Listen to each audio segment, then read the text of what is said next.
नमस्कार, आप सभी का स्वागत है। अभी हम हैं नोएडा सेक्टर 62 में, जहां रामलीला का भव्य मंचन चल रहा है और यहां पे हमारी मुलाकात हुई है हेमा गुप्ता जी से, जो समाज सेविका भी हैं और सोशल वर्कर हैं। आज हम इनसे बात करेंगे हिंदू राष्ट्र कैसे बनाए और जो गतिविधियां चल रही है देश में, अश्लीलता जो फैलाई जा रही है धर्म के प्रति, उसको कैसे रोका जाए। चलिए हम जानते हैं हेमा गुप्ता जी से। सबसे पहले मैम अपना नाम बताइए। मेरा नाम हेमा गुप्ता है और मैं सोशल वर्कर हूँ एंड पीछे से प्रॉपर्टी कंसल्टेंट भी हूँ। बस सोशल वर्क में मैं जो छोटी बच्चियाँ होती हैं, जो रोड पे बच्चियाँ भीख मांगती हैं या फिर जिन बच्चियों की शादी नहीं हो रही होती है, तो उनके लिए मैं काम करती हूँ।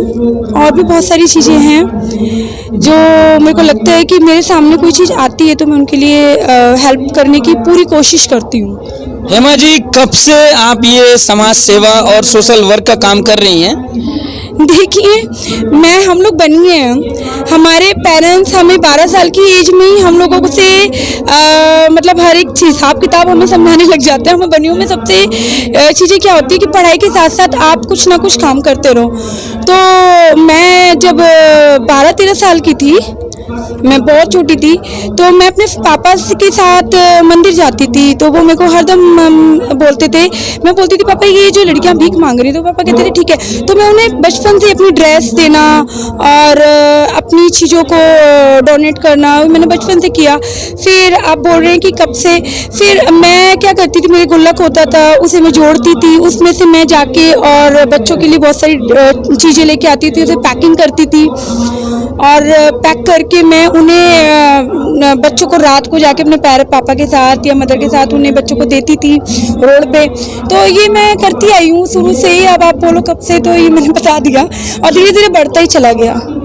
हेमा जी, जैसा कि भव्य मंचन चल रहा है रामलीला का और काफ़ी अच्छा माहौल बना हुआ है, नवरात्र भी चल रहे हैं, लोगों को ज़्यादा से ज़्यादा रामलीला मंचन में आना चाहिए। और आप जैसे कि आप बात कर रहे थे कि हिंदू राष्ट्र कैसे बनाए हम लोग हिंदू राष्ट्र, और हमारी जो कल्चर और संस्कृति में जो बार बार अटैक किया जा रहा है, बार बार वार किया जा रहा है, इसके लिए आप क्या कहना चाहेंगे, समाज में क्या संदेश देना चाहेंगे? देखिए, मैं आपको यही बोलना चाहूँगी, जैसे आप बता रहे हो हिंदू राष्ट्र तब तक नहीं बन सकता जब तक हम अपने घर में बच्चों को गीता और महाभारत और आपका रामायण के पाठ ना पढ़ाएं। अब हम सोचते हैं बच्चे हमारे अच्छे स्कूल में पढ़ रहे हैं, हमने बच्चों को अच्छे स्कूल में एडमिशन करवाया है, बट हमने बच्चों को अपने घर के अंदर क्या नॉलेज दी है, ये सबसे बड़ा टॉपिक है। क्या मैं जितने भी पेरेंट्स हैं, क्या आप भी अपने घर में आप देखेंगे तो आपके बच्चे DPS जैसे स्कूल में, महंगे से महंगे स्कूल में आपके बच्चे जा रहे हैं, क्या आपके बच्चों को एक भी आरती या फिर मैं आपको बोलती हूँ कि चलिए आप महाभारत छोड़ दीजिए, आप गीता का पाठ छोड़ दीजिए, आप रामायण का पाठ छोड़ दीजिए, क्या आपके बच्चों को पूरी एक आरती किसी भी देवी देवताओं का पता है? आप अपने घर में स्टार्ट करिए ना पहले, कि आपके घर के जब बच्चों को अपने देवी देवताओं की नॉलेज नहीं है तो आप हिंदू राष्ट्र कैसे सोच सकते हैं? आप हिंदू हैं, हिंदुओं की जो चीज़ें जुड़ी हुई हैं वो अपनी सभ्यता, हमारी सभ्यता की चीज़ में, हमारी संस्कृति की चीज़ में, हमारी चीज़ें जो झलकती हैं हमारी ड्रेस से, हमारे खाने से। हम लोग नॉनवेज जैसे आजकल चीज़ों को काट के खाया जा रहा है, हम लोग इस चीज़ को नहीं रोकते। क्यों? क्योंकि हम लोग गलत चीज़ों के पीछे, जैसे हम ड्रेस, अगर कोई बंदा छोटी ड्रेस पहन रहा है हम उसके पीछे भाग रहे हैं, ठीक है। हम ये नहीं देख रहे कि हमें ये चीज़ें क्या सूट करेंगी, हम अपने बॉडी के हिसाब से वो चीज़ें नहीं देख रहे। अगर कोई हमारे हिंदुओं के ऊपर, हमारे देवी देवताओं के ऊपर कोई अश्लील मूवीज़ बनाता है, हम उसे देख के आते हैं, एंटरटेन करके आते हैं, अपने बच्चों को भी हम दिखा के आते हैं और हम घर में आके एंजॉय कर रहे होते हैं, ठीक है। क्या आपने किसी और धर्म में देखा है, आपने किसी और धर्म में कि किसी और धर्म की मूवीज इस तरीके से अश्लील तरीके से बन रही है, जिस तरीके से हमारे हिंदुओं को मतलब मैं बोलूँगी अश्लील तरीके से उतारा जा रहा है, मार्केट में? नहीं देखा होगा आपने। जब आप अपने बच्चों को गीता का पाठ नहीं पढ़ा पा रहे हैं, एक अच्छे स्कूल में आप अपने बच्चों को पढ़ा रहे हैं, क्या कोई भी पेरेंट्स, मैं नहीं मानती कि कोई भी लेडीज इतनी पढ़ी लिखी है, अगर आपके पास MBA की डिग्री है, BCom की डिग्री है, किसी भी डिग्री में, अगर आपके बच्चे को नॉलेज नहीं है हिंदू का, कोई भी गीता का पाठ का या धार्मिक किताबों का नॉलेज नहीं है, धार्मिक किताबों की नॉलेज नहीं है, तो मैं नहीं मानूंगी कि आपका बच्चा किसी अच्छे स्कूल में पढ़ रहा है और वो हिंदू राष्ट्र बना सकता है। वो कल को विदेश चला जाएगा या फिर वो हमारे अदर चीज़ों में घुस के और उसी चीज़ को अश्लीलता में फैलाएगा। आज हम बोलते हैं, मैं ड्रेस के ऊपर भी बोलना चाहूँगी कि आप किसी भी तरीके की ड्रेस वेयर करो, बट उस ड्रेस को आपको पता है, जब आप मेरा ब्रदर है, मैं अपने भाइयों के सामने वो ड्रेस नहीं पहन सकती, मैं अपने पापा के सामने वो ड्रेस नहीं पहन सकती, तो मैं बाहर के लोगों के सामने भी वो ड्रेस नहीं पहन सकती।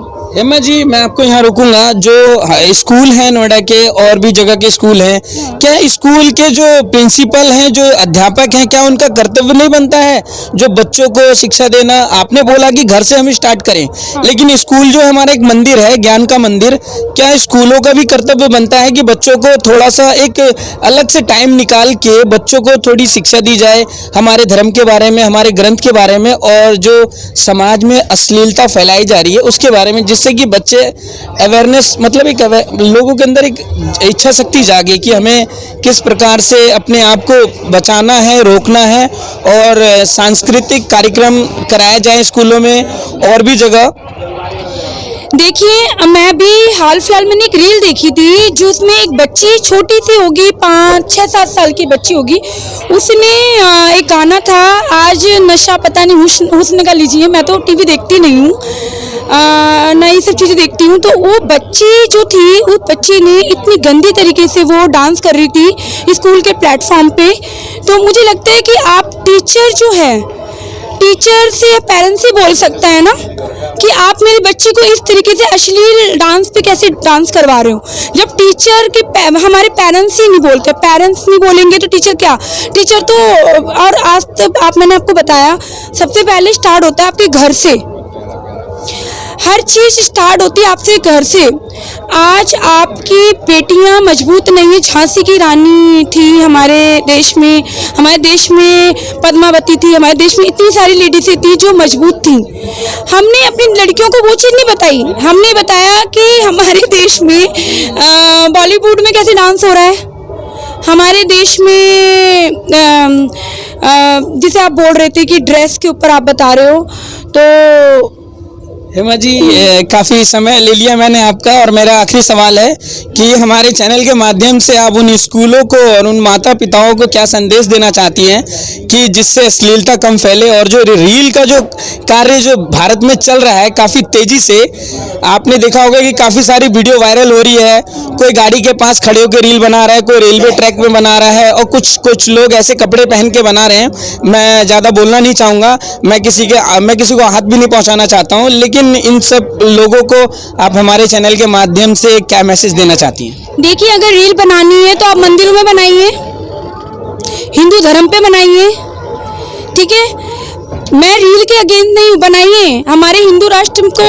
अभी मैंने देखा है रील पे जो मंदिरों में रील बन रहे हैं, उससे हम लोग, जैसे केदारनाथ में इस बार बहुत भीड़ थी, बद्रीनाथ में बहुत भीड़ थी, ठीक है, बट भीड़ मत बढ़ाइए। आप भीड़ के साथ साथ अपने अंदर जो आपका एक हिंदू का जो जोश है वो लेके आएंगे, ऊर्जा लेके आएंगे, अपने धर्म के ऊपर आप काम करिए। आपके जो धर्म के पार्ट्स हैं, आप अपने घर में अपने बच्चों को धार्मिक पुस्तक भी उनके हाथ एक बुक में होनी चाहिए। और अगर कोई भी टीचर, देखिए टीचर के ऊपर मैं एक ही चीज़ बोलूँगी कि जितनी भी बड़ी स्कूल हैं, मैं उनसे हाथ जोड़ के निवेदन करती हूँ कि बच्चों को नंगा, मतलब एक तरीके से गंदी ड्रेस पहन के और बेशरम बन के डांस ना करवाएं, ठीक है? और अगर आप किसी दूसरे के बच्चों को आप इस तरीके से गंदी तरीके से डांस करवा रहे हैं, तो आप अपने बच्चों को भी इस तरीके से डांस करवाएं, तब आपको पता चलेगा कि उस बच्चे का भविष्य क्या होगा। तो मेरे हाथ जोड़ के निवेदन है सारे स्कूल से और सारे पेरेंट्स से। सबसे पहले तो मेरे पेरेंट्स से निवेदन है कि अगर आपको लगता है कि ये बहुत बड़ा स्कूल है और हमारे बच्चों को गंदी तरीके से डांस करवाया जा रहा है, तो आप पहले वहाँ से एडमिशन कटवाएं। एडमिशन कटवा के आप ऐसे स्कूल में डालें जहाँ पे आप हिंदू राष्ट्र हमारा तभी बन सकता है जब हमारे बच्चे घर के वातावरण से निकल के या हमारे पेरेंट्स गलत चीज़ देख के उसके ऊपर ऑप्शन उठाएं। बहुत बहुत धन्यवाद, आपने अपना कीमती समय दिया और मैं बहुत शुक्रगुजार हूँ आपका जो आपने हमारे चैनल को समय दिया। आप लोग इसी तरीके से बने रहिए। मैं रंजीत गुप्ता, जनजोश न्यूज़, नोएडा। हमारी खबरों से जुड़े रहने के लिए हमारे चैनल को सब्सक्राइब करें और बेल आइकन को दबाएं ताकि खबर की नोटिफिकेशन आपको मिलती रहे।